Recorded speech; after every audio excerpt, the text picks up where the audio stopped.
Muy buenos días y sean todos bienvenidos a este Foro UNIR en el que vamos a hablar de la transición hacia las energías renovables, hablar un poco de los retos y de las oportunidades. ¿Y por qué este evento en el que contamos con todos ustedes?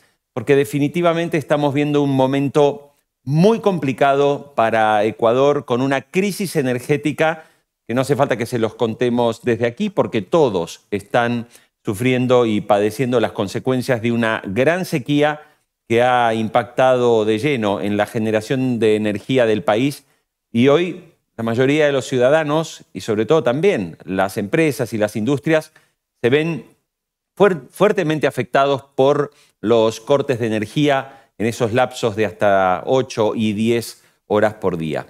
Por eso nos pareció muy oportuno invitar a todos ustedes a que participen desde ya, a todos los que ya están conectados, para que puedan dejarnos sus comentarios y sus preguntas, porque a lo largo de la próxima hora vamos a hablar con especialistas y también vamos a hablar de algo que resulta clave y fundamental en todo este proceso. Una crisis energética que termina dejando también una dolorosa lección, y es la necesidad de encontrar nuevos caminos para poder generar energía.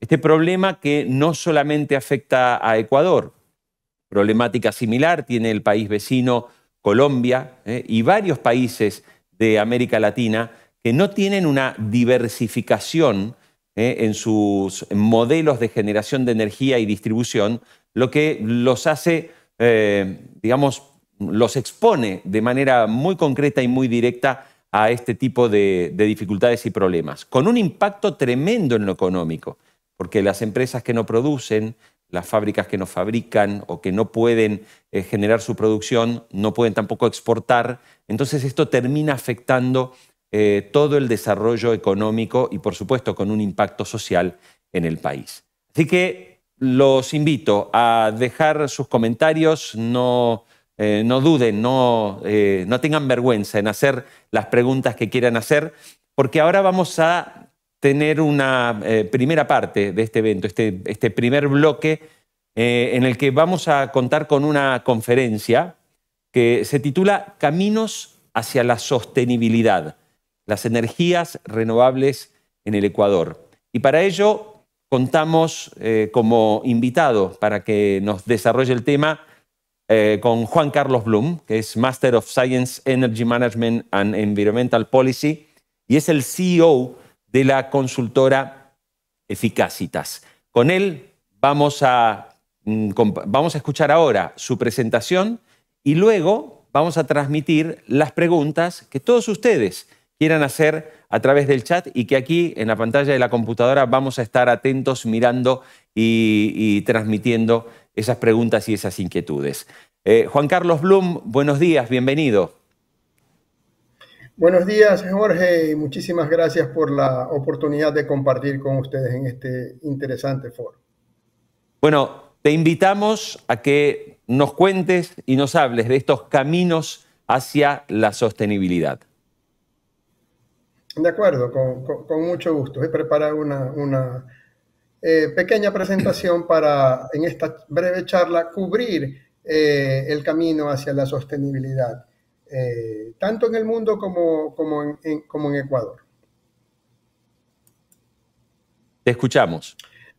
Lo que vamos a tratar de cubrir, rápidamente, es analizar la situación energética actual y cuál es la tendencia hacia la transición energética en el mundo, porque es importante, los mercados energéticos son mundiales al final del día, y es importante ponerse en ese contexto, analizar los costos de inversión de las diferentes tecnologías de generación eléctrica, porque con esta crisis se ha escuchado mucho de diferentes alternativas y es importante poner en blanco y negro cuáles son los costos y cómo se las puede aterrizar. Y finalmente analizar el potencial real de las fuentes renovables de energía en el Ecuador, así como sus costos y precios en general. Esta lámina es súper decidora de cuál es la realidad del mundo. el consumo mundial de energía está concentrado y sigue concentrado y seguirá concentrado por muchos años en el petróleo, el carbón y el gas natural. Si vemos muy de lejos, le sigue la energía hidroeléctrica y el resto, ¿no? Solar, viento, eólica, biomasa, pero muy de lejos. Este cuadro nos dice cuál es la realidad actual del consumo o del uso de energía en el mundo. Y este gráfico lo enseña de igual manera, sea que lo veamos como el consumo total de energía, o sea, energía térmica, energía eléctrica o como energía eléctrica. Como energía total, la participación de las renovables, aunque crece velozmente, y es lo que reportan los medios, aunque tiene una velocidad de implantación impresionante, sobre todo solar y todavía algo hidráulico o hidroeléctrico, sigue siendo muy importante, sobre todo en el transporte, el petróleo, y en el mundo, como en India, China, Estados Unidos, todavía el carbón y el gas natural que va creciendo. El gas natural es un combustible a tener en cuenta. Miren que en ambos gráficos, sea por consumo de electricidad o energía total, el gas natural se mantiene sin variar. Es interesante para Ecuador ver que el mundo no usa combustibles líquidos para la generación termoeléctrica. Que el mundo usa gas natural o carbón. Ecuador es bastante especial en el uso de combustibles líquidos y aquí sí la hidroelectricidad tiene una participación importante y creciente y nuclear mantiene una participación de una buena manera. Eólico es más importante en el mundo que solar, pero eso está siendo revertido o cambiando rápidamente. Ya vamos a ver por qué. Solo para mostrar rápidamente las emisiones de gases de efecto invernadero, que es uno de los motores, uno de los drivers para la transición energética, está concentrada en el sector de energía, casi el 75%, 73% está o se debe al sector de energía en sus diferentes usos, desde usos en edificios, transporte, uso en la industria, etcétera, y con otros consumos importantes, pero mucho menores en la agricultura, en la industria de los desechos. Esto solo para pasarlo súper rápido. Es interesante ver que Latinoamérica representa dentro, este país de aquí, dentro de las emisiones en el mundo de gases de efecto invernadero, el área andina tiene el menos del 1% de las emisiones. Este gráfico nos permite ver dónde estamos y cómo camina la transición energética. La transición energética se debe a que si no tomamos acciones, el incremento de 1 grado centígrado promedio en la Tierra es algo dramático. Si no se toman medidas, sobre todo en la parte de energía, vimos la importancia del sector energético. La transición energética al final del día se va a resumir en una palabra: electricidad. País que no sepa manejar o no pueda manejar su electricidad de una manera adecuada se quedará rezagado en el mundo y será parte del tercer y cuarto mundo. Y eso nos lleva a reflexionar lo que pasa en países como Ecuador actualmente, Colombia. Si no hay políticas para la transición energética, se espera un cambio entre 4 y 5 grados centígrados, lo cual sería catastrófico para el comportamiento climático del mundo, ¿no? Con más eventos como huracanes, tifones, etc., ¿no? Con las políticas actuales se espera estar entre un 2.5 y 3 grados centígrados, a pesar del la gran implantación de fuentes renovables en los últimos años. Estamos bastante lejos de alcanzar el 1.5 y máximo el 2 que las partes o los gobiernos se han fijado como una meta y los científicos han fijado como una meta para mantener un clima relativamente estable, ¿no? Con las políticas actuales andaremos alrededor de los 3 grados centígrados. Es decir, La transición tiene que acelerarse, tiene que hacerse mucho más agresiva y se espera que los próximos 30 años el sector de electricidad sea un sector extremadamente dinámico, con expansiones y cambios y incrementos de potencia por todo esto de la inteligencia artificial, etcétera, etcétera, profundos.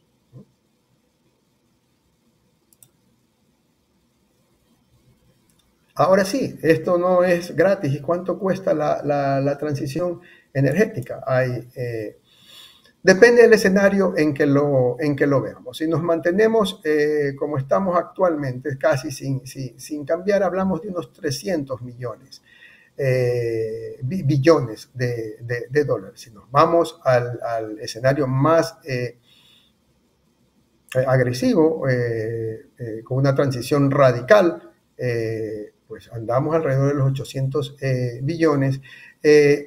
Al paso actual, con las políticas actuales, estamos hablando de unas inversiones en el mundo de unos 400 millones y en un paso acelerado, que es realmente el que convendría, pero estamos muy lejos de llegar a él y de que los recursos económicos hayan sido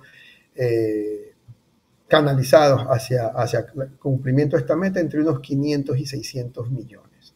Es decir, las inversiones en cualquiera de los casos en el sector eléctrico, porque no es el sector de energía, el sector eléctrico específicamente, van a ser masivas. Así como en el siglo XX lo fueron en petróleo, ahora se espera que sean en el sector eléctrico.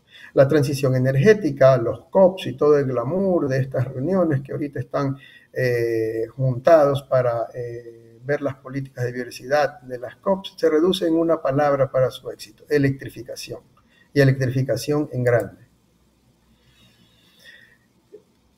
De las fuentes renovables, veámoslas, es súper interesante echarles una mirada. Esta amarilla es espectacular. Miren, estos son costos de capital. Esto es el costo de capital por kilovatio hora instalado.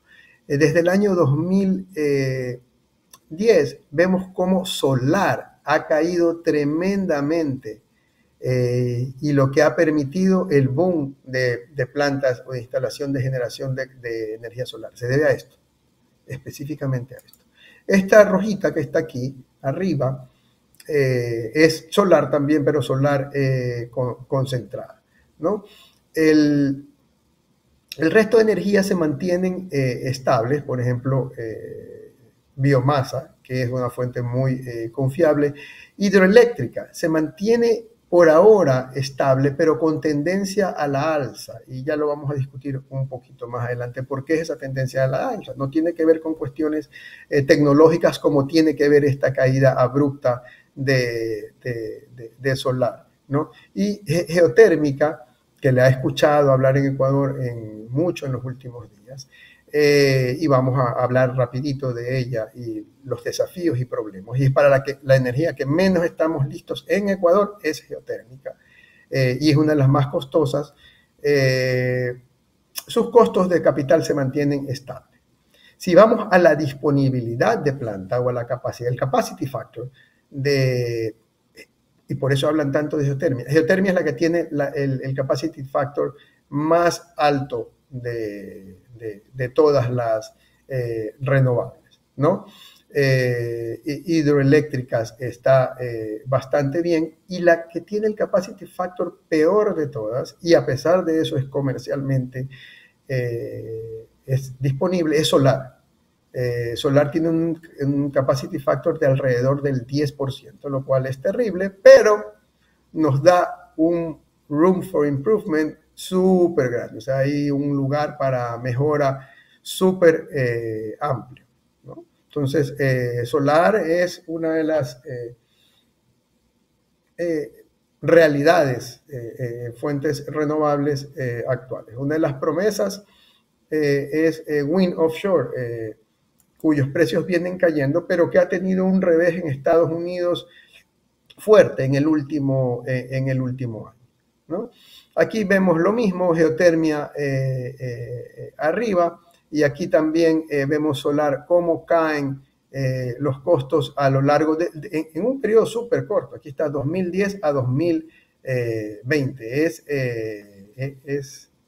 impresionante el cambio. El resto, o la caída, el resto se mantienen bastante estables. Si ven, hidroeléctrica se mantiene estable con una tendencia a la alza en los últimos años, y biomasa con picos, pero en general sin cambios drásticos.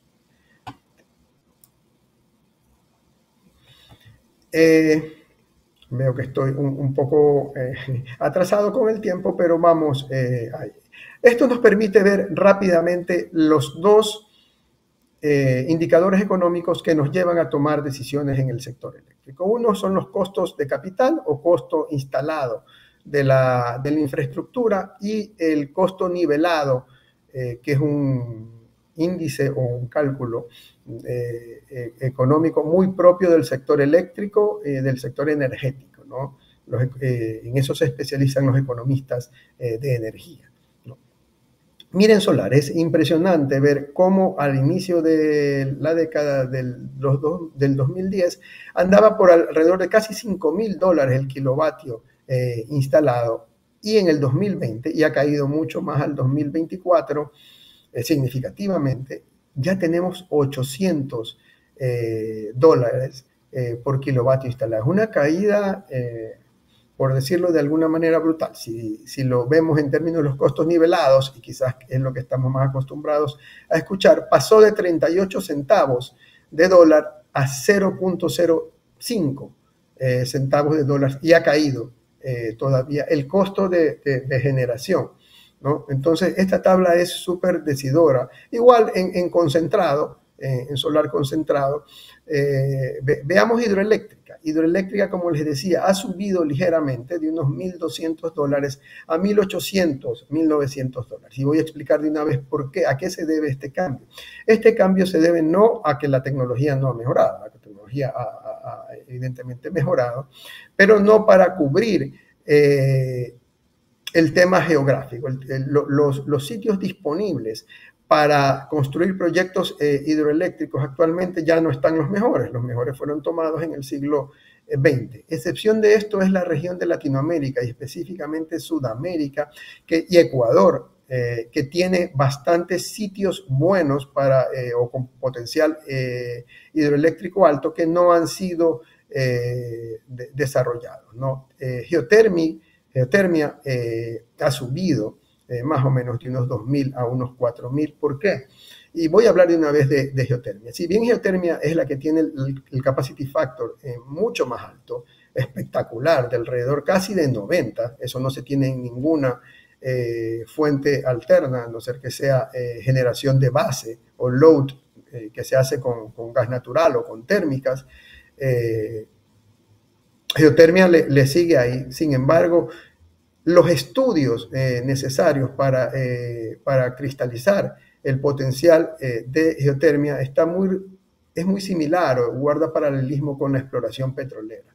Hay que perforar pozos, y a diferencia de la explotación petrolera, esos pozos son súper costosos porque perforas típicamente en basalto, cerca de volcanes, y esos pozos cuestan, solo un pozo de prospección, entre 10 y 15 millones de dólares, que con eso puedo juntar el capital inicial para arrancar una planta de unos 40, 50 solar. Esos son los desafíos de geotermia. Voy a seguir, pues, si no termino. Esta lámina es lo que he conversado ahora. Aquí es importante ver estos que son outliers, son puntos disparados, pero que se han dado.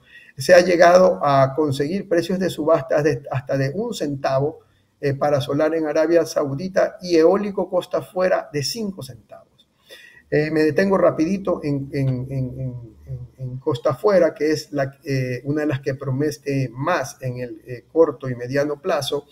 Estos 5 centavos de dólar impulsaron a un montón de compañías europeas, desarrolladoras europeas, que son 2 o 3 súper grandes, a hacer bids, a hacer licitaciones en Estados Unidos, de las cuales se han retractado, sobre todo en el estado de Nueva York, porque no les dan esos costos tan bajos. En Boston, en el área de Massachusetts, han hecho un esfuerzo y se han mantenido, pero la tendencia de los costos del costo levelizado para costa afuera, windshore, offshore, wind offshore es hacia la alza, no hacia la baja. Voy a continuar hacia la situación energética en Ecuador. Déjenme regresar al anterior. Algo que resalta aquí esta lámina es que el potencial hidroeléctrico, contrario a lo que pasa en el mundo, que comienza a escasear, en Ecuador sigue siendo interesante. Y lo vamos a ver aquí. El comparativo de potencia efectiva en servicio público en Ecuador, mientras en el 2000 teníamos en hidroeléctrica alrededor de 1.300, a finales del 2021 por todos los proyectos hidroeléctricos contamos alrededor con unos 5.000, ¿no? O sea, aquí lo importante es ver cómo creció y se ve una alta concentración del mix de Ecuador en hidroeléctricas, ¿no? En eólica hay un salto brutal con dos proyectos básicamente, pero es porque no había nada antes de esto, y térmica. Esto refleja algo de los problemas que tenemos. Hay una disminución en capacidad térmica significativa, ¿no?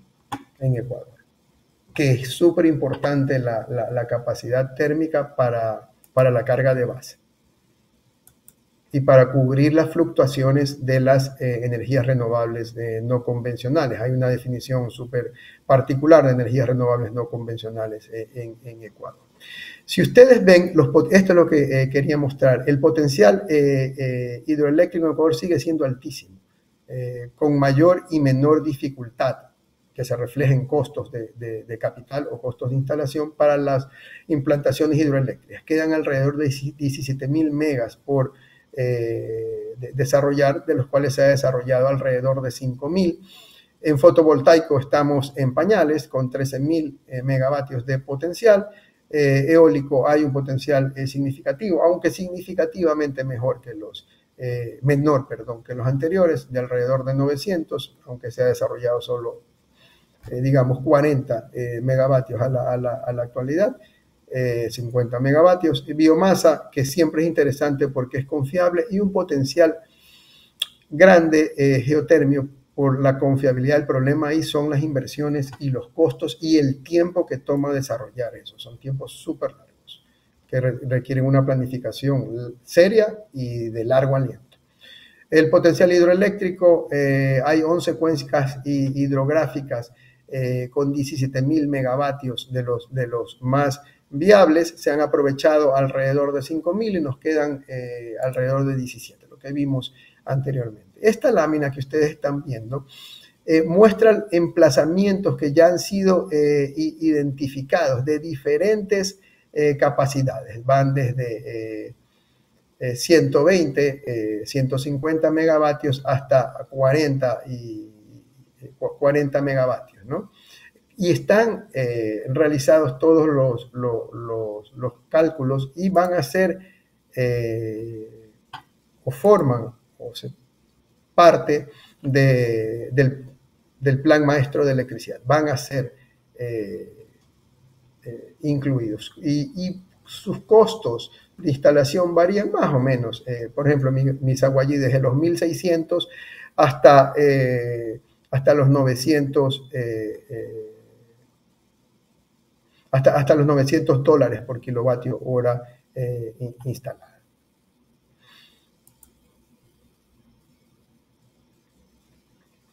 Esto es súper interesante, de los procesos públicos, cuáles han sido los precios garantizados, o lo que en Ecuador lo denominan los precios de reserva. Por ejemplo, Villonaco 1, Villonaco 2 o Villonaco 3 de 110 megavatios tuvieron precios de reserva de 6 centavos, de 6.4 centavos. Los oferentes, el que ganó fue Cobra con 6.1 centavos, estuvo Neón y Total con 6.8 y Neón con 8. Se ve una dispersión de precios. Eólico todavía está asentando dónde deben andar los costos. El fotovoltaico en el Aromo tuvo un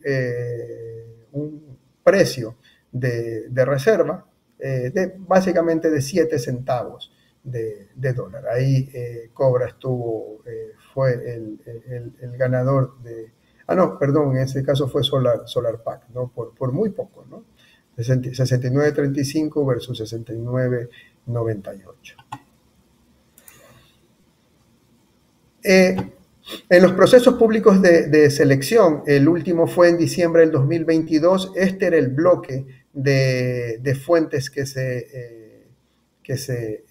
salieron a concurso. Hubo adjudicados en todo, en eólico, en hidroeléctrico y en solar. En lo único que no hubo adjudicados fue en biomasa. Evidentemente el precio calculado de reserva, o el precio que ofertaba o que proponía el Estado ecuatoriano a los proponentes, era muy bajo. Por eso no hubo ningún proyecto asignado. Aquí está el número de proyectos que fueron asignados en total, el número de proyectos, para un total de 1.062 megavatios, ¿no? Con 655 eólicos en esa oportunidad. Y para terminar, la evolución de los precios en Ecuador, o de los costos levelizados. Si vemos, vienen desde las regulaciones del CONELEC hasta el ARCONEL, y hay una que nos va a saltar a la vista, los famosos 52 centavos que se daba a solar. Uno dice, wow, eso es brutal. Sí, es brutal si yo lo analizo al día de hoy, en donde los precios instalados están alrededor del 6 centavos. Los costos nivelados están entre 6 y hasta en 1 centavo. Ahí se ve espectacular. Pero si nos acordamos, vimos las tablas de cómo estaba al inicio, y es la que más ha caído sus precios. En el 2010 estaba alrededor de 39 centavos, 39, 40 centavos. Entonces estos precios no son descabellados y han ido cayendo, ¿no? Como ustedes lo pueden ver, a la última regulación de ARCONEL que tengo aquí, con 5 centavos, por ejemplo, 5,60 centavos, que corresponden a los precios de reservas, o aproximados a los precios de reserva, es de una regulación del ARCONEL del 2021.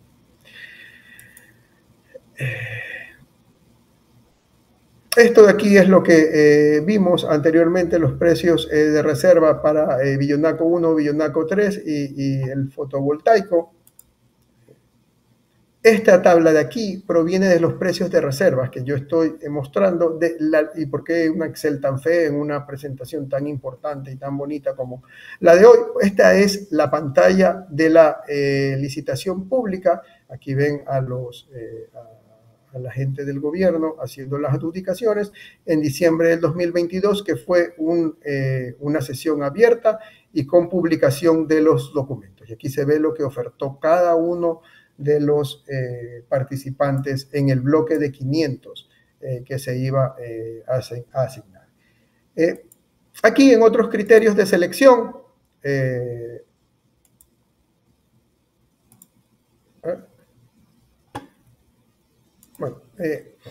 quería mostrar, no se me mueve la presentación, que en los criterios de selección, con una selección ponderada, ahí se movió demasiado,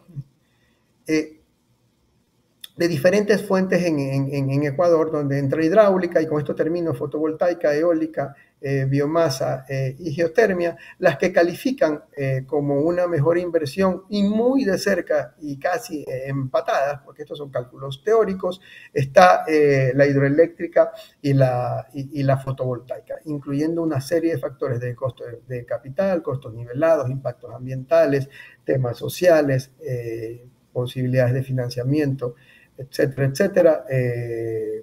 Nos dan como las opciones más viables en Ecuador, no que las otras no lo sean, a hidroeléctrica y fotovoltaica. Y con eso espero haberles dado una pantallazo, y me he extendido demasiado, al panorama mundial referente a la electricidad, la transición energética, la transición eléctrica, y el panorama en Ecuador al día de hoy. Jorge, listo. Muy bien, muchísimas gracias, Juan Carlos, por presentarnos un panorama amplio sobre justamente esta, no solo la transición energética, sino hablarnos de un elemento que resulta fundamental, que es tener en cuenta también cuál es el valor, ¿no? Porque una cosa es cuando, como bien decías, cuando se pone de moda hablar de un tipo de energía, claro, se pone de moda, pero de repente no se tiene en cuenta dos elementos que son fundamentales. Primero, qué capacidad de producción de energía tiene para saber si puede satisfacer la demanda. Y segundo, cuánto cuesta producirlo. Porque claro, si a las personas le dijéramos que producir energía va a costar el doble, posiblemente muchas personas se lo pensarían, ¿no? Entonces, yo quiero hacerte una propuesta, Juan Carlos. Como hemos cumplido el tiempo y tratamos de mantenernos siempre alineados, si te es posible y te quieres quedar, directamente vamos a pasar a una mesa redonda, junto con dos invitadas que tenemos, pero si quieres participar y quedarte para poder conversar y poder transmitirte las preguntas que han llegado a lo largo del tiempo, es una cuestión tuya. ¿Es posible para ti quedarte conectado? Sí, con mucho gusto, con mucho gusto. Y Perfecto, pido muy de nuevo bien. mis disculpas por Entonces, haberme extendido demasiado. bueno, entonces ahora sí, para todos los que están conectados, en menos de un minuto estamos con una mesa no de dos invitados, sino de tres, para hablar que hay mucho para preguntar, ¿eh? Les aseguro que hay muchísimas preguntas en este momento. Así que en solamente un minuto estamos conectados. Envíenos sus preguntas a través del chat.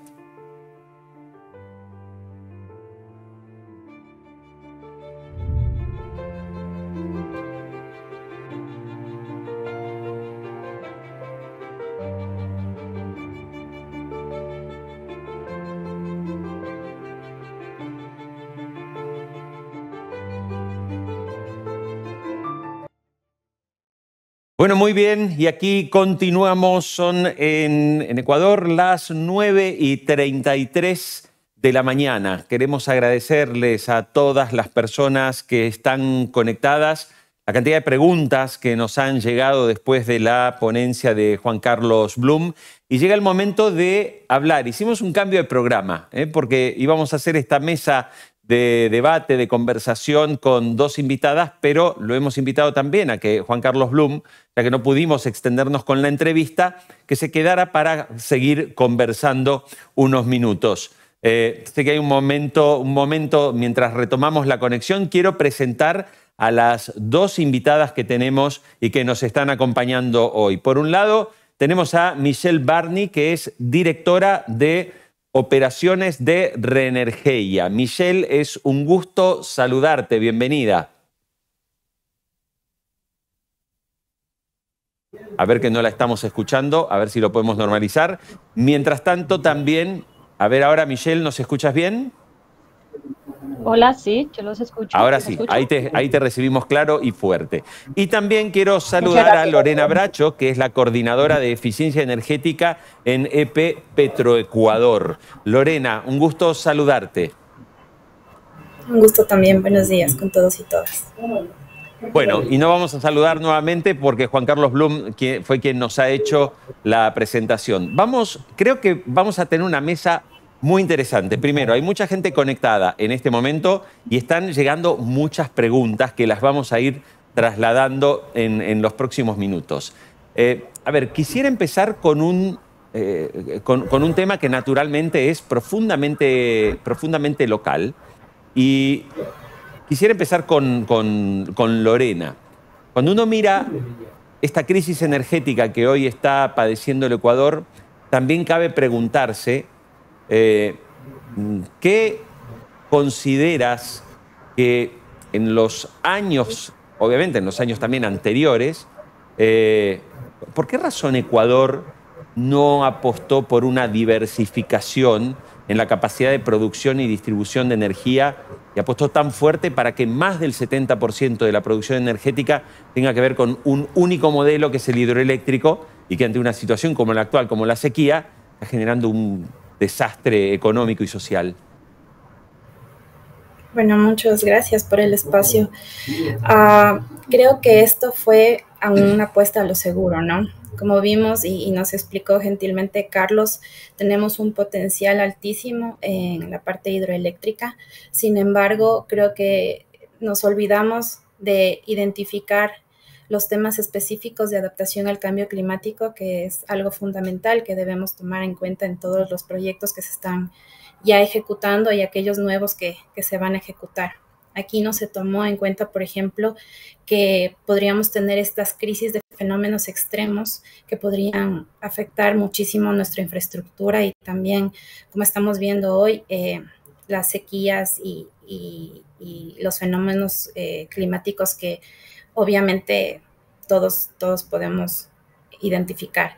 Otra cosa que he visto también que está pasando mucho y que ha sido un talón de aquí en la parte pública es, como ustedes saben, la alta rotación, que no permite tener una visión clara a largo plazo de la estrategia energética a nivel nacional. Eso creo que es uno de los factores más importantes que hemos podido ser testigos, ¿no? Lamentablemente hay mucho cambio de dirección en cuanto a esta estrategia energética, porque, no sé, vamos para un lado, vamos para el otro, y no se ha podido, y creo que las mayores ganancias que se requiere para ver una gestión es justamente a corto plazo, pero vemos que hay proyectos energéticos que requieren de un largo aliento, ¿no? Claro. Michelle Barney, directora de operaciones de Renergia, me gustaría preguntarte ahora, el sector privado resulta fundamental, porque cuando nos ponemos a mirar en el mundo y en países donde este tipo de situaciones no se dan de la misma manera, porque ya hubo procesos de diversificación, ¿en qué medida crees, digamos, si esto fue por un lado un tema de políticas, ¿sí?, de políticas a nivel nacional o a niveles regionales, o también tuvo que ver que el sector privado tampoco encontró, digamos, los incentivos suficientes para proponer modelos de producción energética diferentes al principal? Sí, Jorge. Yo considero que claramente el sector privado, tanto en inversión nacional como extranjera, es supremamente importante para este tema de las transiciones energéticas. No solamente en Ecuador, sino que claramente hay ejemplos alrededor de todo el mundo en donde se ha evidenciado que el sector privado impulsa y promueve estas transiciones. Entonces, quizás sí, como lo manifestó Lorena, de pronto hay unos temas de políticas en Ecuador que no permitió que ese sector privado se sintiera apalancado, se sintiera confiado en poder iniciar este tránsito y poder diversificar la matriz que claramente Ecuador lo necesita y como lo ha venido haciendo otros países vecinos a él. Bien. ¿Y cuáles serían para ti, Michelle, los principales obstáculos que enfrenta el Ecuador, sobre todo para evolucionar a esa transición mucho más enfocada en las energías renovables para el país? Mira, yo considero que el principal es los temas políticos. Digamos que una agenda de gobierno clara, definida, con unas reglas, permite que ese traspaso a energías renovables, esa transición se pueda lograr. Cuando el inversionista nacional o extranjero no se siente cómodo, se siente un poco con esa incertidumbre de país, pues no permite que esa inversión llegue al país como tal. Entonces, es importante que desde la política del gobierno se establezcan reglamentos, delineamientos que permitan esa confiabilidad para poder generar esa inversión. Me gustaría volver un momento, Juan Carlos, y ahora te voy a trasladar una pregunta que nos está haciendo Vladimir Acosta Brito a través del chat, lo estamos viendo aquí en pantalla. Dice lo siguiente, Vladimir, es interesante la reflexión. Dice, si Ecuador está en una recesión en relación a las sequías y falta de caudal de sus ríos por la deforestación, ¿sería viable invertir en las hidroeléctricas o sería más recomendable otras alternativas, diversificando para que de esta forma no nos pase lo que hoy nos está pasando, que solo dependemos de las hidroeléctricas. Sí, la reflexión de él responde la pregunta directamente. La palabra central del juego, digamos, del sector eléctrico es diversificación. No concentrar el riesgo es un principio básico en finanzas, no concentrar el riesgo en un solo tipo de acciones o de decisiones o de tecnología. Entonces, sí, hay que diversificar, no es el momento de concentrar más esfuerzos en hidroeléctricas, no que no sea necesario a futuro, sino que no es el momento ahora, sino de diversificar, y hay alternativas como las solares y también las plantas térmicas modernas, con gas natural, por ejemplo, porque si recordamos el primer gráfico que yo mostré en la presentación, vemos la realidad del consumo de energía en el mundo. La carga de base tendrá que ser y será cubierta por energía térmica usada de manera inteligente, no indiscriminadamente, y el gas natural es lo que se usa en el mundo. También mostré que muy poco se usa. Ecuador es como un caso especial en que usa combustibles líquidos para generación eléctrica, nadie más lo hace. Pero sí, estoy de acuerdo con la observación. El meollo o el core del asunto es diversificar el mix de fuentes o de tecnologías de generación en Ecuador y diversificar la fuente de inversión. Es decir, no puede ser solamente el Estado ecuatoriano el que invierta en generación. Como decía Michelle, hay que abrirlo a la inversión privada y más de cara a la transición energética que nos plantea el mundo al 2030 y 2050. Si no hay un influjo suficiente, vimos la cantidad de billones de dólares que se necesitan, si no hay un influjo de todas partes, tanto del Estado como del sector privado, el país se va a quedar atrás y los países que no lo hagan se van a quedar atrás. Desde un punto de vista no político, sino pragmático, para cambio de políticas públicas modernas. Bien. Lorena, nos pregunta Marco Gutiérrez si en Ecuador hay algún tipo de incentivo tributario o económico para empresas o personas que produzcan energías limpias. Justamente creo que esta es una de las cosas que todavía deben ser pulidas dentro del marco regulatorio ecuatoriano.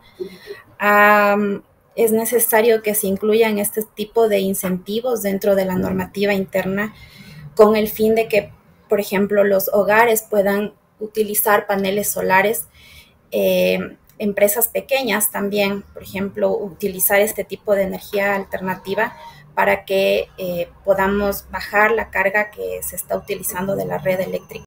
Pero justamente este tipo de incentivos aún no están claros dentro de nuestro marco regulatorio.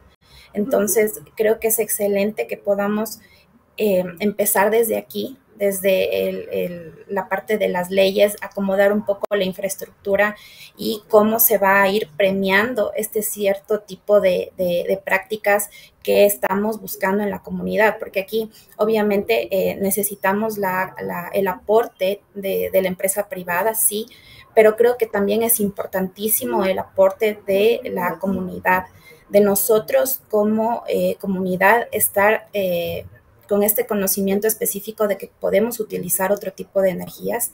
Y ahora con estos cortes de luz estamos viendo cómo hemos ido obligados un poco a ver este nuevo panorama, a incluir este tipo de energías alternativas dentro de nuestra rutina diaria. Pero sí sería excelente que haya, por ejemplo, nuevos incentivos para autoconsumo y que puedan, como decía, aliviar esta carga de la red, ¿no? También nos llegan más preguntas, aquí lo planteo a cualquiera de los tres. Dice Diego Vallejo, ¿no?, que él habla sobre la energía solar y dice Diego Vallejo que Ecuador tiene altos niveles de radiación solar, por ejemplo, dice la provincia de Loja. Entonces el planteo ¿es factible la posibilidad de centrales solares que puedan producir más de 100 megawatts? ¿Y qué políticas son requeridas por las empresas extranjeras para poder implementar este tipo de centrales en nuestro país? No sé quién tenga alguna respuesta al respecto. No sé si, Juan Carlos, tú conoces algo, sobre todo en lo que tiene que ver con si hay algún tipo de política vinculada a las empresas internacionales. Y después me gustaría por ahí también que, Michelle, no sé si esta información respecto de la capacidad de producción de energía solar que tenga Ecuador. Juan Carlos.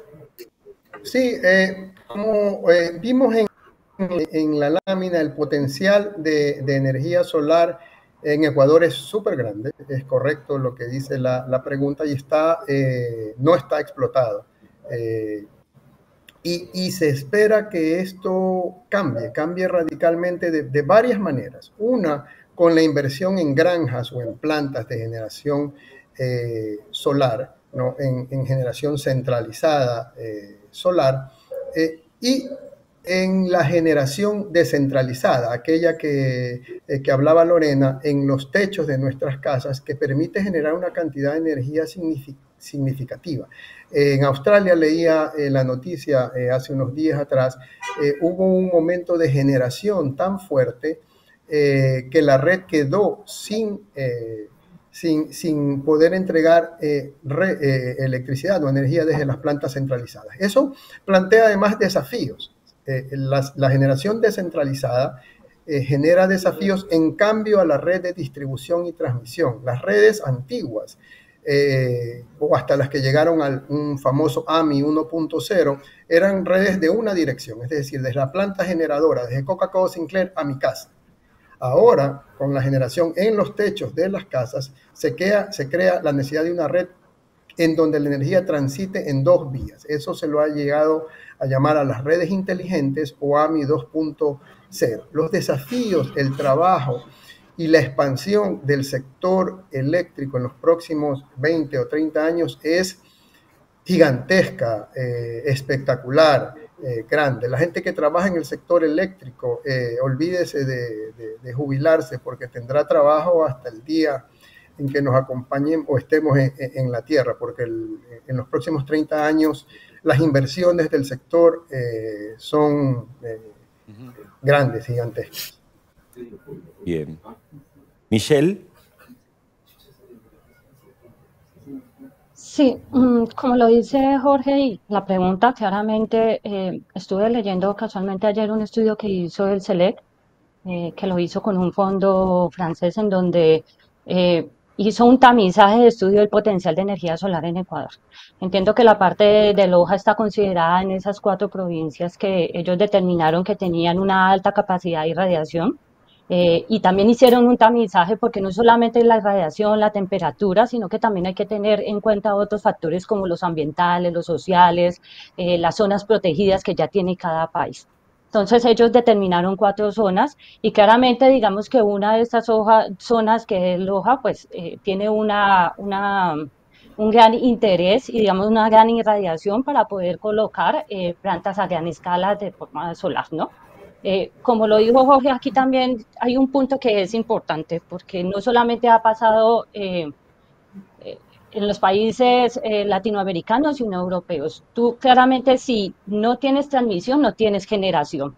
Entonces, esto es una política que debe ir acompañada. Caso particular, yo trabajo mucho en Colombia, entonces tenemos unas zonas que tenemos alta irradiación, como es la costa norte, pero desafortunadamente no ha sido acompañada también de la parte de la transmisión. Entonces tenemos proyectos con atrapamiento de energía. Entonces son lecciones aprendidas que Ecuador debería comenzar ya a mirar, a implementar, porque de la mano no solamente de la diversificación de la matriz energética, sino que también va el tema de la modernización de las redes, de cómo vamos a transmitir toda esa energía a gran escala, para que claramente Ecuador pues, se pueda surtir de ella, ¿no? Y en ese caso, que me llevas a reflexionar, Michelle, con lo que planteas, porque, claro, cuando uno habla en general de la energía eléctrica o la energía hidroeléctrica, estamos hablando de una generación de energía que se produce, se transmite y se consume, ¿no? Hoy, con la energía solar, y me parece que el ejemplo más práctico para todo el mundo es el caso del coche eléctrico, ¿no? O sea, hoy la energía solar finalmente puede generar energía, pero hay que reservarla, hay que guardarla en un lugar para que eso se transmita y luego pueda consumirse. Y este es uno de los planteos que también hacen algunos, sobre todo los que son un poquito más, digamos, escépticos, cuando dicen, bueno, ojo que la energía solar será muy ecológica, pero tengamos en cuenta que las baterías que son necesarias no son ecológicas para poder reservar esa energía. Y el segundo aspecto es la capacidad de potencia que tienen de generación de energía. Algunos dicen que con una granja de energía solar pues no alcanza para cubrir más de 2 o 3 casas, cuando sabemos que la energía hidroeléctrica o la energía generada a través de gas o de petróleo tiene una capacidad de generación para abastecer ciudades enteras. Entonces, claro, la pregunta es si al final, en pos de ir a modelos de energías renovables, y aquí lo pregunto, si es que el consumidor final está dispuesto a que nos va a costar más cara la factura de luz, posiblemente. ¿Eso es así o me estoy equivocando completamente? Cualquiera de los tres. Michelle. Bueno, particularmente yo creo, Jorge, y mi experiencia es que, por lo menos en el caso colombiano y de Panamá, la energía sí es más económica cuando viene de fuentes de energía no renovables. Entonces, por lo menos la solar aquí se cotiza en bolsa a un precio menor. Eso le da una ventaja al ciudadano de pie, porque digamos que nosotros tenemos diferencias en el mercado. El mercado colombiano es un mercado de bolsa, es un mercado que depende de la generación, ponen el número, pero claramente bajo la modalidad de PPAs que aquí se ha colocado muy de moda. Entonces tú firmas un PPA con una planta fotovoltaica y te dan un costo de energía más económico.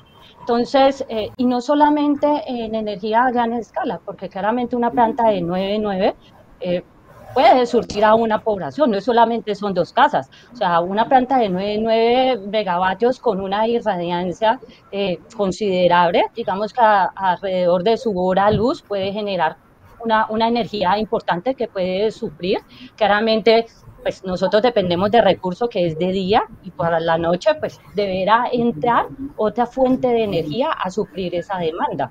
Pero yo sí considero que la energía solar viene como una tendencia a la baja, claramente como lo mostró Juan Carlos en su diapositiva. La energía solar en costo ha caído tremendamente y eso hace el mercado más competitivo.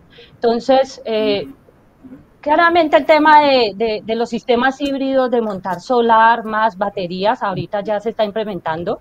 Europa, tú lo sabes, tienen un régimen infrahorario, de tarifa infrahoraria, en el cual pues muchos captan esa energía, la ponen en baterías en vez, y luego en ciertas horas del día, nocturnas y demás, comienzan a entregar esa energía a la red. Si bien es cierto, todavía el modelo del BES no está 100% definido en el sentido de, bueno, qué tanto esto le puede generar de impacto ecológico a sus componentes y demás, pero creo que la tecnología va avanzando mucho y va a permitirte que podamos lograr un punto de equilibrio para ese tipo de mercado, ¿no?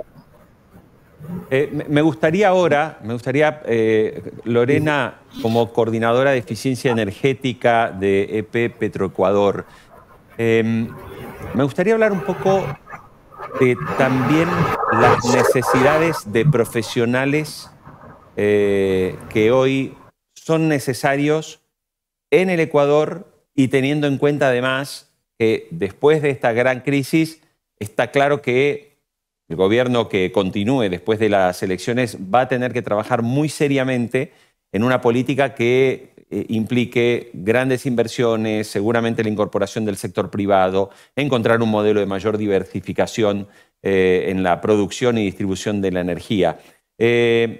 Lorena, ¿qué pasa con los profesionales en Ecuador?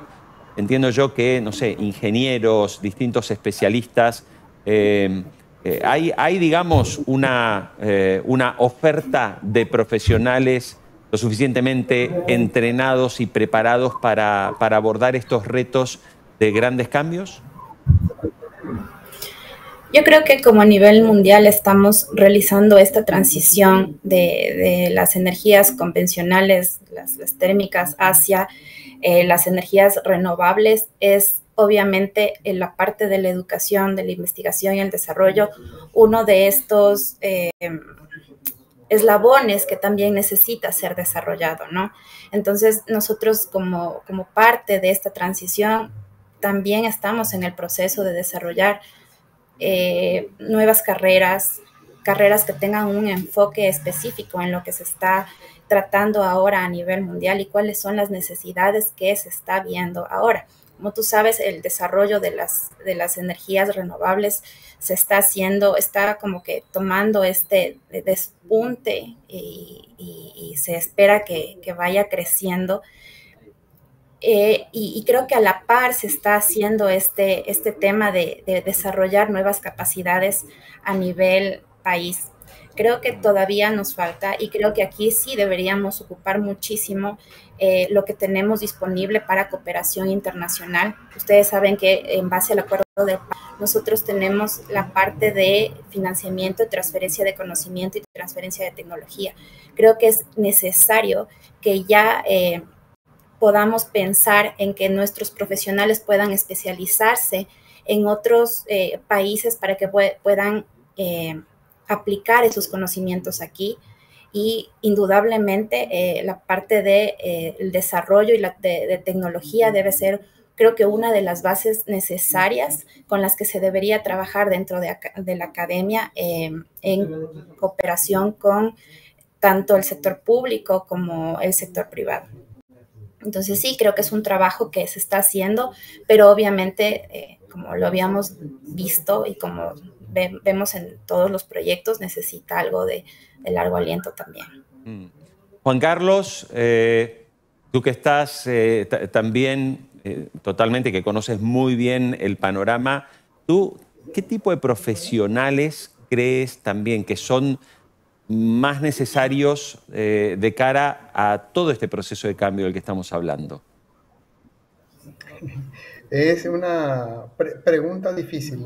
La respuesta sería todos, porque como decía Michelle, no es una cuestión solo de generación, tiene que ver con la parte de generación, de transmisión y de distribución, y cada una es un mundo diferente. En distribución es muy importante el tema del servicio al cliente especializado y el tema de manejo de redes de distribución inteligente. Ahí la gente de inteligencia artificial, los ingenieros electrónicos especializados en redes inteligentes, y en telecomunicaciones, porque telecomunicaciones, la parte de redes eléctricas y telecomunicaciones están sufriendo con AMI 2.0, AMI 2.0, un traslape y se están convirtiendo en una sola. Entonces, ahí veo un campo grande para la gente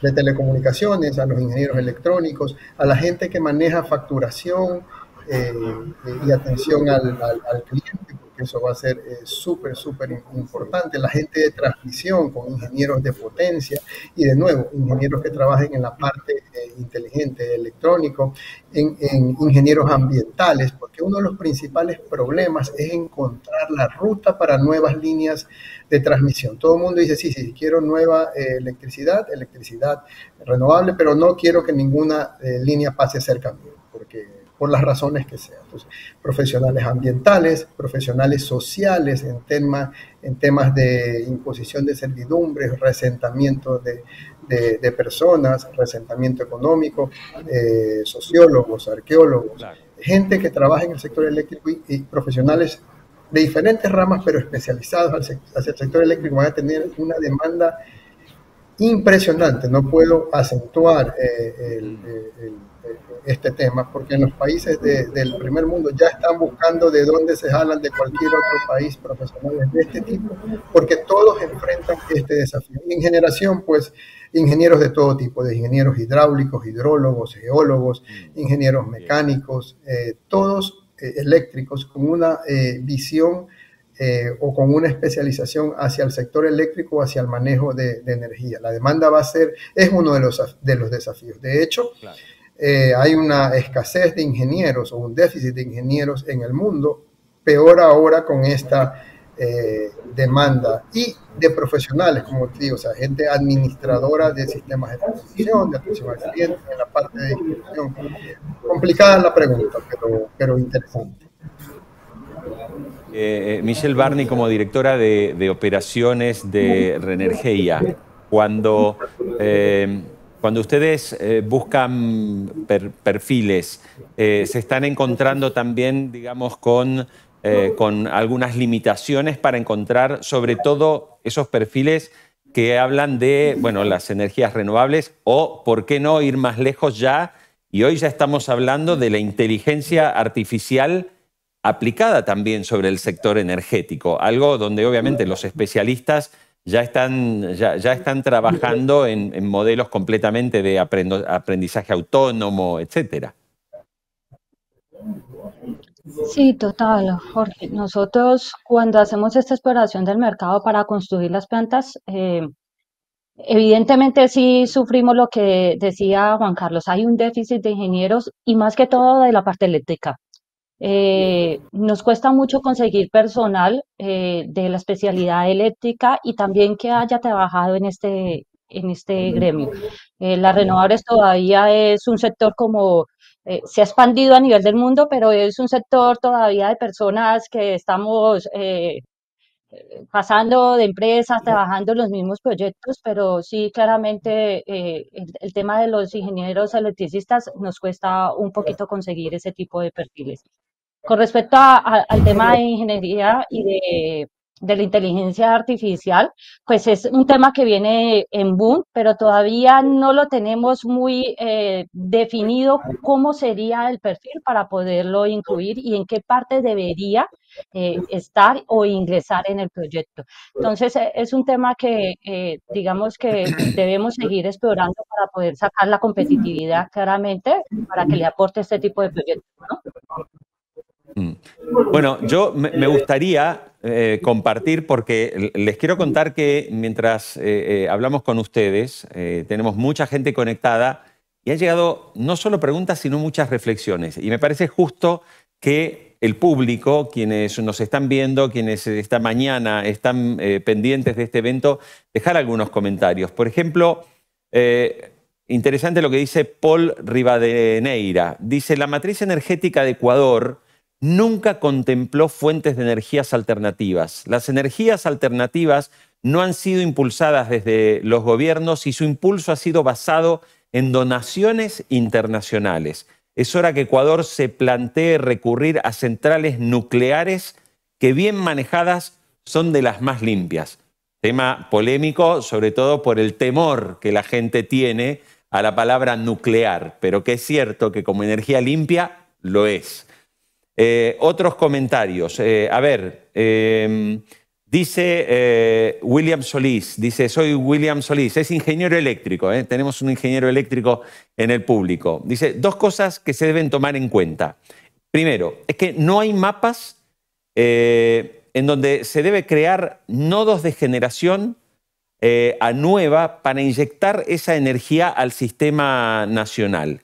Y otra cosa también, si se dinamiza con políticas para que cada hogar genere su propia energía en cada casa y que el exceso se le pueda vender al Estado, que sería muy bueno para aliviar la carga del sistema nacional.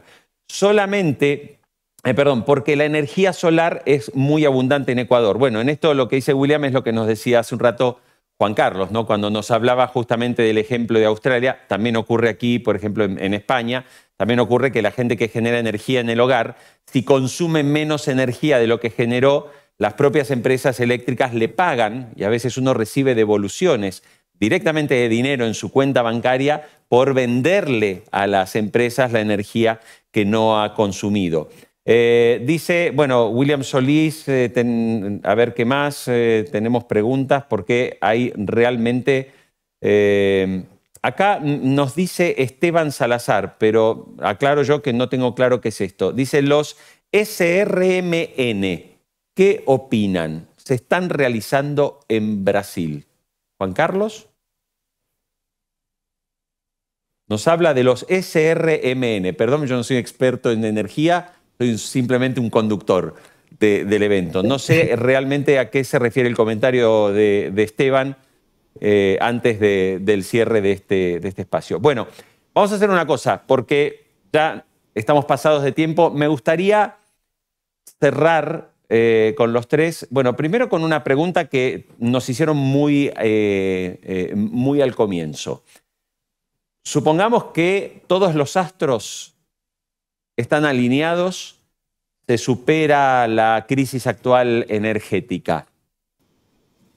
¿Cuánto tiempo necesitaría Ecuador para poder establecer un modelo en el que pueda decir, bueno, hoy tenemos, o sea, ¿en cuántos años se lograría poder tener un modelo en el que uno diga, bueno, tenemos una matriz energética de producción y de distribución más diversificada que pueda evitar el problema que hoy ha tenido? ¿Cuántos años tardaría un proceso de estas características? Empiezo contigo, Lorena. Sí, está bastante difícil.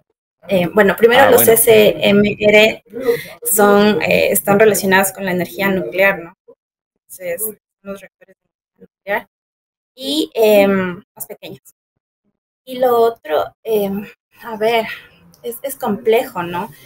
Como cuando hablamos en este tema de las energías renovables, pensamos que solo las energías renovables pueden ser el futuro. Sin embargo, tenemos que tomar en cuenta que necesitamos sí o sí este sostén de energías térmicas usadas de manera más responsable. Sí o sí, el gas natural es una de las partes, es el puente de la transición energética.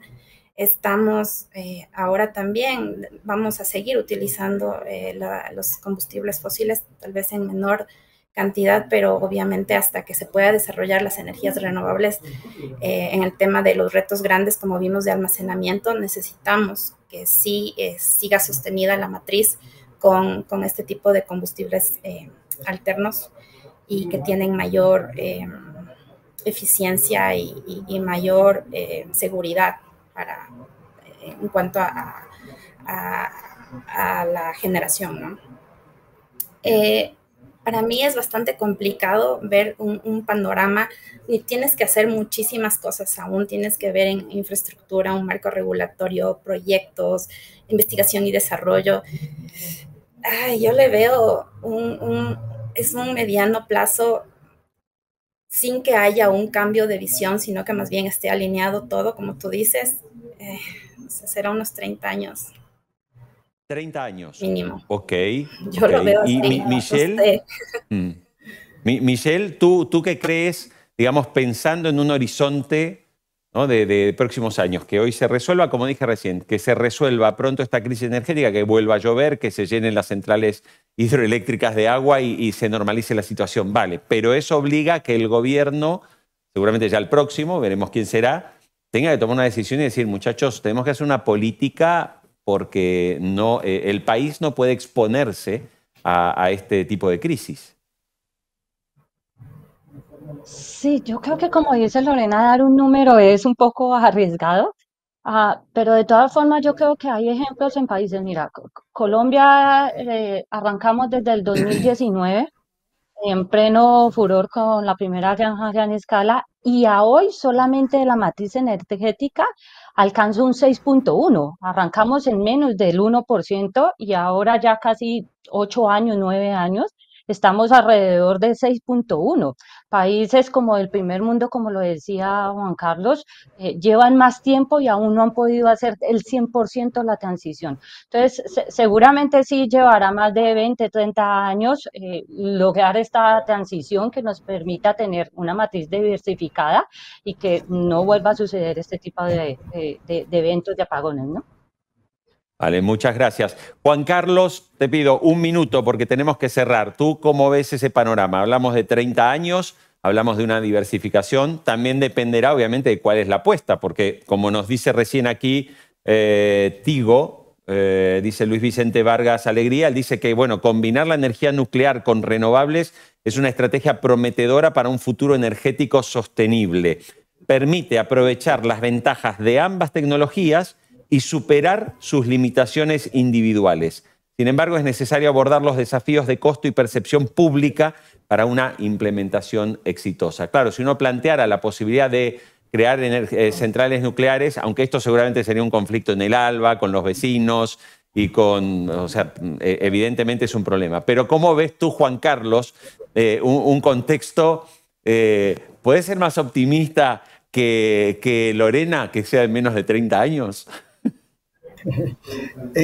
Tengo la ventaja de haber escuchado con atención a Lorena y a Michelle, y eso me da una ventaja injusta. Hay que cambiar las políticas públicas para mover el sector eléctrico. La meta de la conferencia de París es la descarbonización al 2050, entonces deberíamos estar cumpliendo eso. Para salir de la crisis de Ecuador, yo creo que necesita y estabilizar las cosas unos 5 años, no menos de eso, y ya voy a explicar por qué. Y para hacer la transición, si se anda rápido y se empieza ya en el 2050, es corto. Los 5 años para estabilizar el sistema de Ecuador, me refiero a algo que decía Lorena, a la carga de base. La carga de base siempre va, o casi siempre, va a ser, si no tiene geotérmica, va a ser termoeléctrica.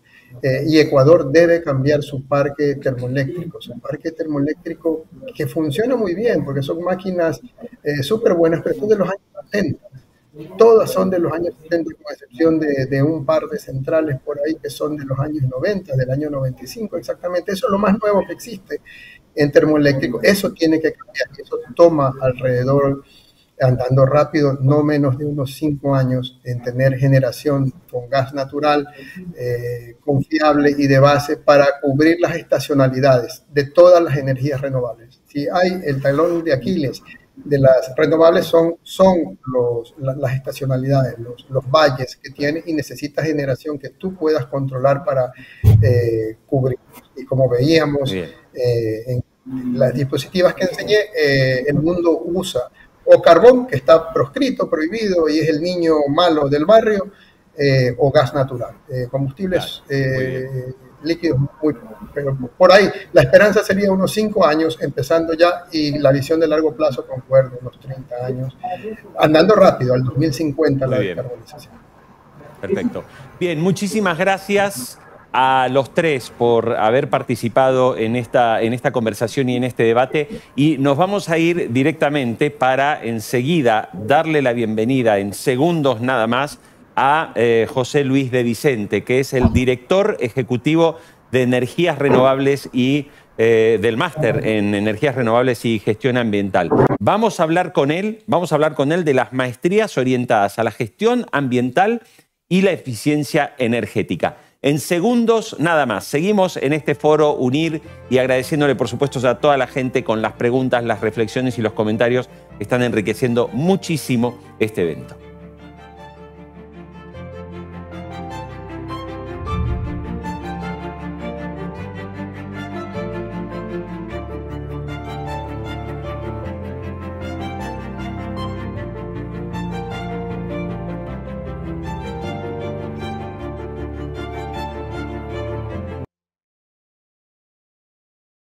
Muy bien, seguimos en este foro Unir y vamos a conectarnos, a hablar directamente con José Luis Vicente, que es el director ejecutivo de las maestrías en Energías Renovables y Gestión Ambiental. José Luis, muchas gracias por compartir con nosotros estos minutos, y quiero empezar directamente porque acabamos de terminar una mesa redonda en la cual los tres profesionales desde Ecuador nos reconocieron una dificultad, y esa dificultad es que en Ecuador se necesitan más profesionales formados, entrenados y con habilidades para poder desempeñarse y desarrollarse en esta industria en un proceso de transformación y de renovación energética que el país además está obligado a hacer, porque la crisis energética de hoy, que lleva cortes de luz de 10 horas por día, la forma de resolverla es obviamente esperar que se normalice el clima y que vuelva el agua,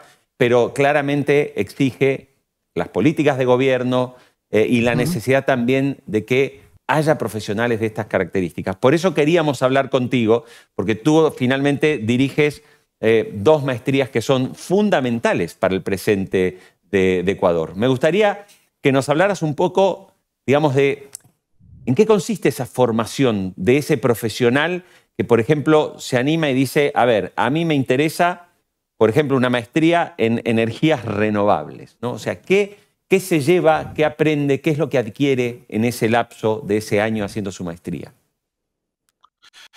Hola, buenos días, Jorge. Buenos días a todo el mundo. Bueno, pues nosotros aquí en UNIR tenemos lo que son dos maestrías, que una de ellas es la maestría Universidad en Energías Renovables, ¿de acuerdo? Que es una maestría que ahora mismo pues lleva funcionando desde el año 2022 y en donde lo que hacemos es formar a profesionales en cuanto a lo que es el diseño y planificación de proyectos de energías renovables, ¿de acuerdo? Entonces, es una maestría que tiene una duración de un año. Nosotros estamos buscando principalmente que todos los alumnos tengan la capacidad para poder diseñar proyectos de lo que son las energías renovables más potentes que ahora mismo hay en el mercado, que son principalmente lo que es la energía solar fotovoltaica para producción de energía eléctrica, tenemos lo que es la energía solar térmica para lo que es la producción de lo que es calor procedente de lo que es la radiación solar. Luego tenemos lo que es energía eólica, que también es una de las energías más potentes que ahora mismo tenemos.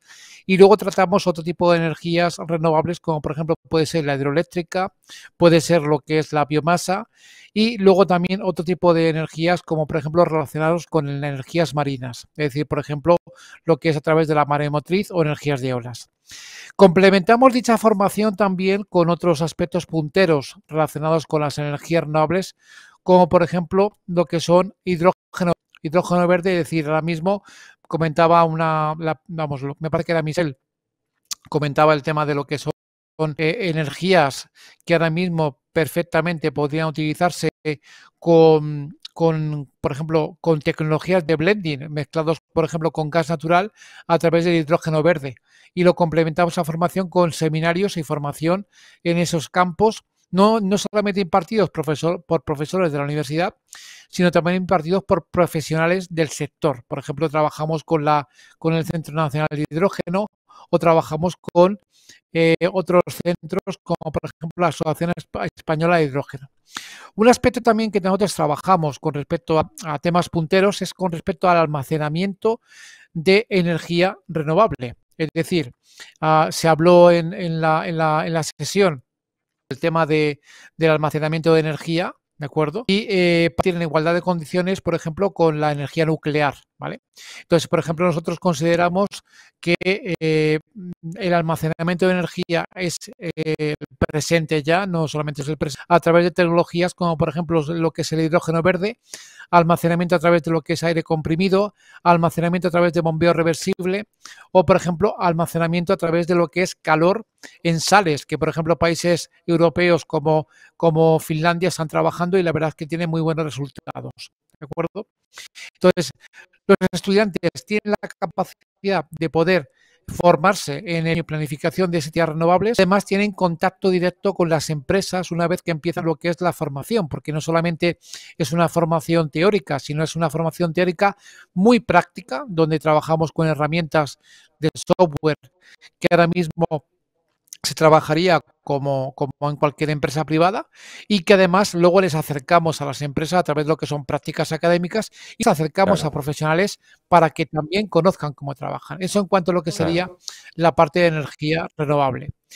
En cuanto a lo que es la parte de gestión ambiental y energética, que es otra de las maestrías que nosotros trabajamos, pues es el tema, nosotros aquí trabajamos la parte de gestión ambiental y un aspecto que nos ha comentado en la sesión, que ha sido el tema de lo que es la eficiencia energética, porque no solamente se trata de la producción de energía renovable, también de ser eficiente, lo más eficiente posible para lo que es ese uso de la energía. Es decir, por ejemplo, como Colombia, sufriendo el azote de una sequía, costado energía, pues está por esa mala planificación energética, pues están sufriendo las consecuencias negativas, ¿no? Entonces, ahora mismo trabajar con un sistema que también permita lo que es la eficiencia energética, es decir, que los ciudadanos puedan perfectamente buscar la manera de utilizar la menor cantidad de energía posible para poder tener la mayor producción posible, eso también es muy importante tenerlo en cuenta, ¿vale?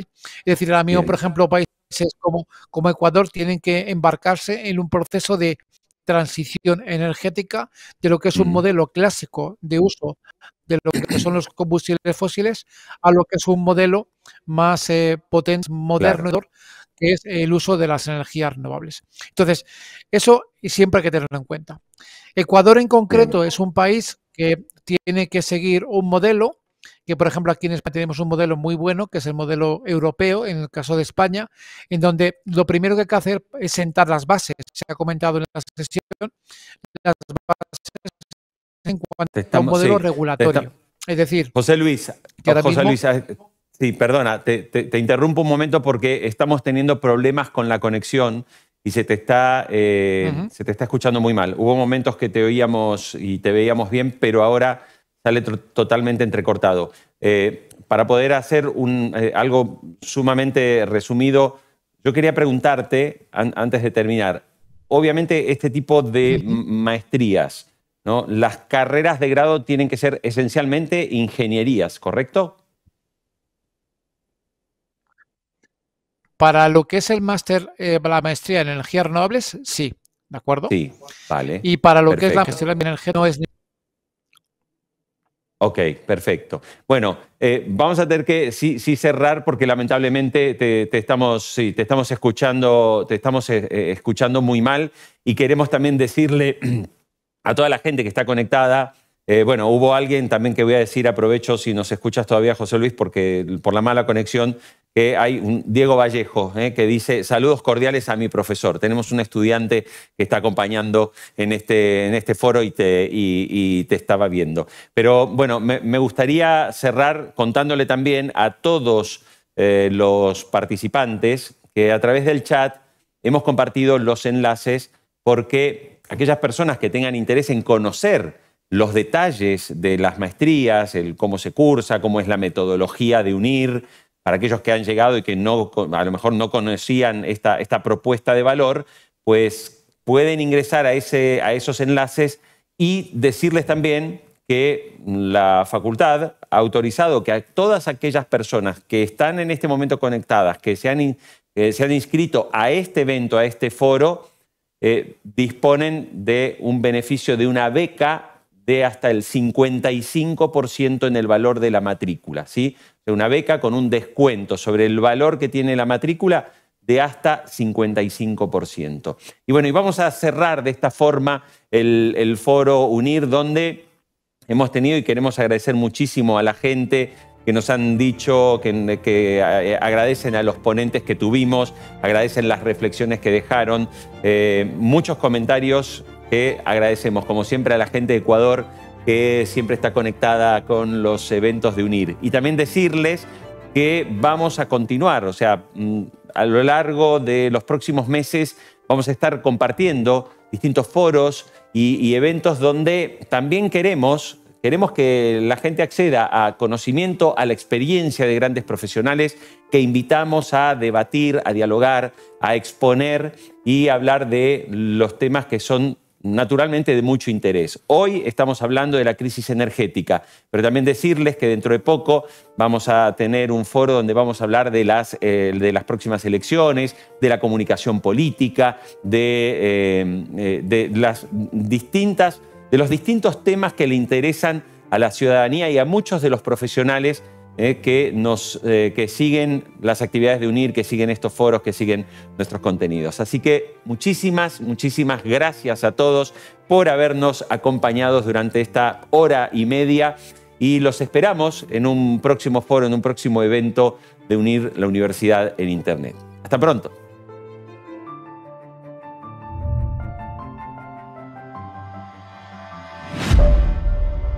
Es mucha mucha dedicación estudiar, pero bueno, la UNIR lo facilita y poder estudiar a distancia pues mejora este momento, ¿no? del tránsito de estudiar para luego ser lo que quieres ser.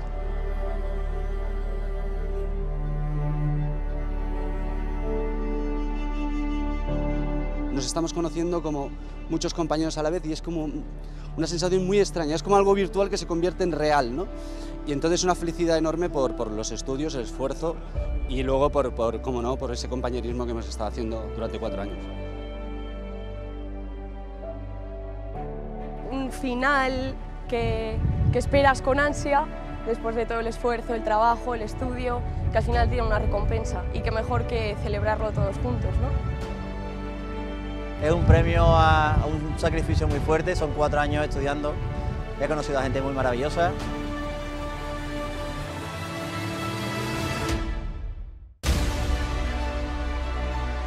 Y la verdad que le agradezco a mi familia, a mi marido, por todo el apoyo que me dieron, el aguante que me hicieron, de mis padres también, a mi papá que no lo tengo, a mi mamá que está en Argentina, y bueno, y de todos, de la verdad que de todos, de mis hijas, que gracias a todos ellos pude lograrlo en realidad. Me acordaba de mi familia, de mi esposa, de mis hijos, que han sacrificado tantas horas de estudio, ¿no? Que quizás no les he podido dar tanto tiempo por estar dándole a la maestría, ¿no? La verdad es que después de 4 años estudiando y haciendo mucho esfuerzo me siento muy contenta y la verdad muy orgullosa de todo el esfuerzo que hemos estado haciendo este tiempo. Cuando estás aquí te desborda la cantidad de gente, todo lo que han preparado, te desborda todo lo que tú te has imaginado.